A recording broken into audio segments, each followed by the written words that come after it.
Hello, I'm Ian Greenhill, a new YouTuber.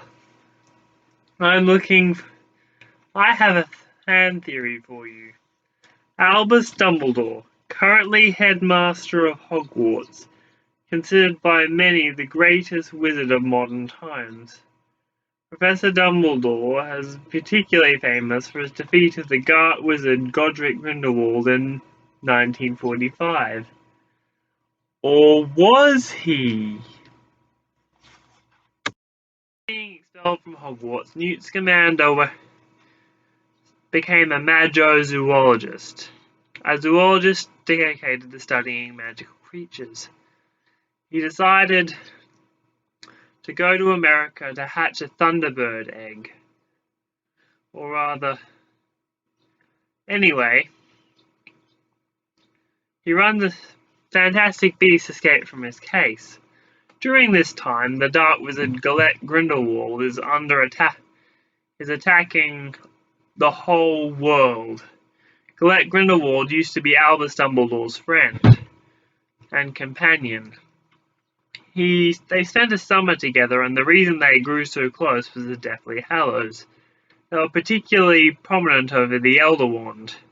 By the way, how do you think Grindelwald and Albus Dumbledore were going to share the Hallows? I get the cloak and the stone, which are two of the Hallows.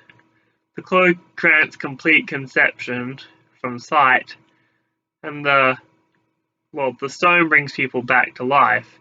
But the Elder Wand, you can only be one master of the Elder Wand. How'd that would go? Grindelwald, can I have the Elder Wand tomorrow? Nah, sure, but it only has one master, and that's me. Okay, but one of these days, right? Anyway,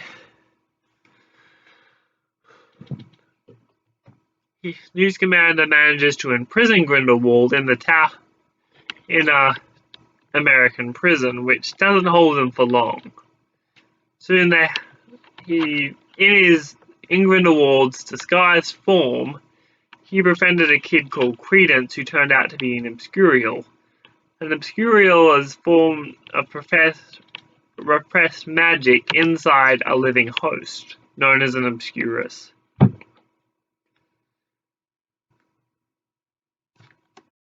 Rowling told us in Harry's first ride on the Hogwarts train, the conclusion to the movie, which is 7 books, 8 movies, and 5 more movies away. She told us who was going to greet Grindelwald, so we have known from the very first moment Harry arrived on the train to Hogwarts for the first time. Let's give a little backstory. Grindelwald is the master of the Elder Wand.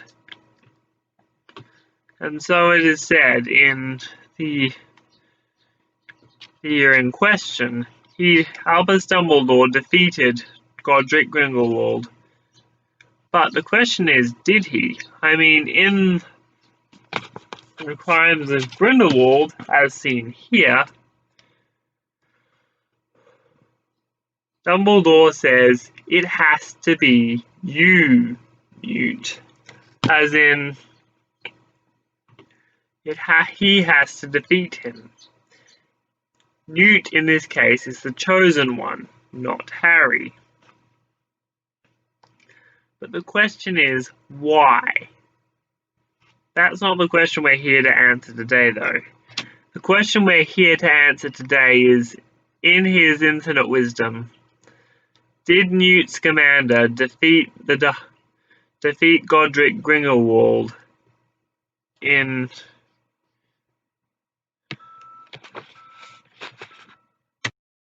1845? Was this the final victory that Albus Dumbledore, particularly famous for his defeat of Godric Grindlewald, was he the one? Let's look at the evidence. For starters, the Blood Pact, as mentioned in the aforementioned Crimes of Grindelwald, disallows Dumbledore from being able to fight Grindelwald, and vice versa. neither one can lay a hand on each other. If you've seen the movie, which is not J.K. Rowling's best work, by the way, sorry, Jolie, J.K. It says, the blood pact is a kind of magical contract made by, and I kid you not, the blood of two wizards. If it was a wizard and there was another wizard here, I would guess they would each prick their finger, and as it is my understanding, their blood would twirl around, creating a kind of pendant. That pendant is a magical manifestation of a promise. For those of you who know the series, this is like an unbreakable vow and a Horcrux. So how does he overcome it? Well, there are certain theories circulating around. For starters, there's Credence. The blood pact appears to be indestructible, and Credence appears to be able to destroy pretty much anything. So what would happen if the two meet? Possible chaos. On the other hand, what if Dumbledore never defeated Grindelwald? What if Newt Scamander did it all along? Stay with me here. History is written by the victor. In this case, the victor is Dumbledore, or as I'm claiming, Newt. So,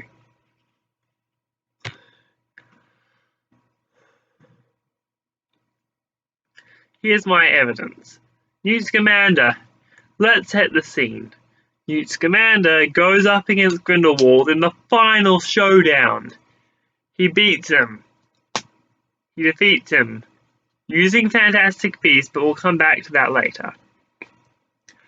You see, I believe that after Newt defeats Grindelwald, and we're wondering, what? How did that happen?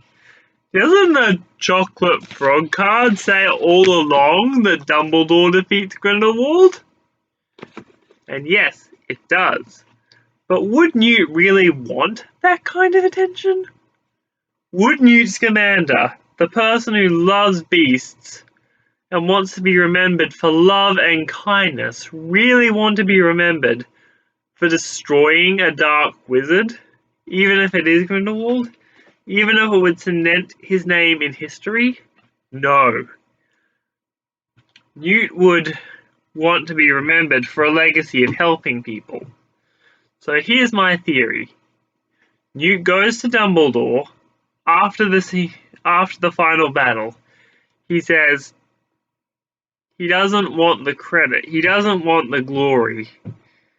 He doesn't want to wield the Elder Wand.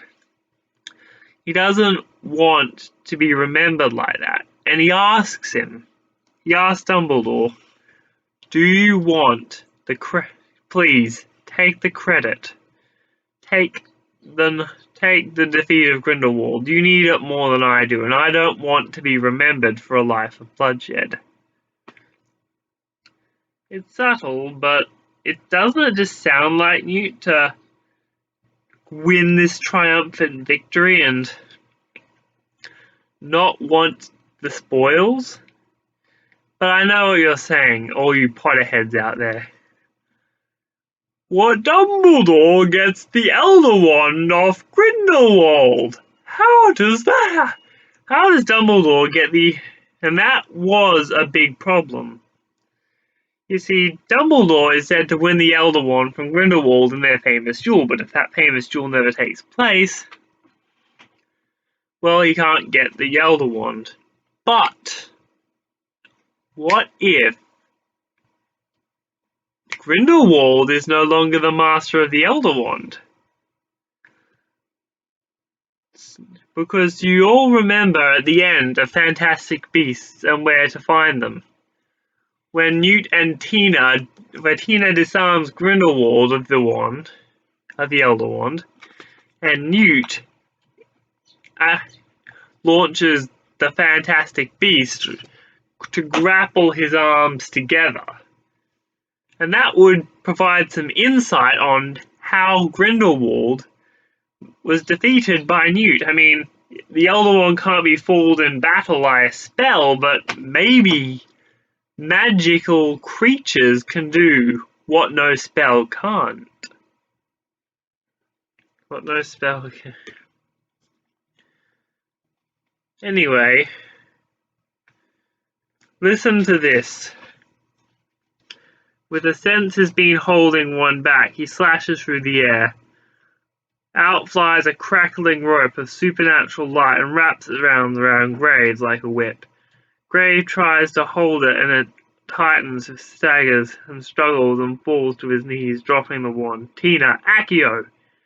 Graves' wand flies out of Tina's hand. Graves looks around them. Deep, hard, red eyes. Newt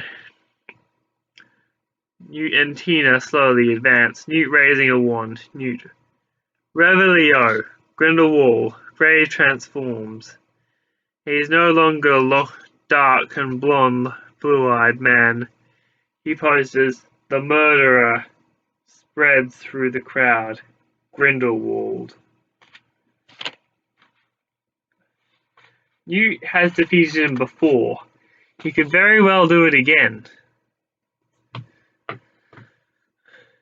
And again, in the end, Grindlewald doesn't end up dying. He's spared and got sent to Nurmengard, a prison of his own creation. So, would it sound like Newt to send someone to Nurmengard? Does it sound like Newt to kill Grindlewald, or send them to a prison of their own design? I would agree with you if you said that Newt would never try to kill anyone, even Grindlewald.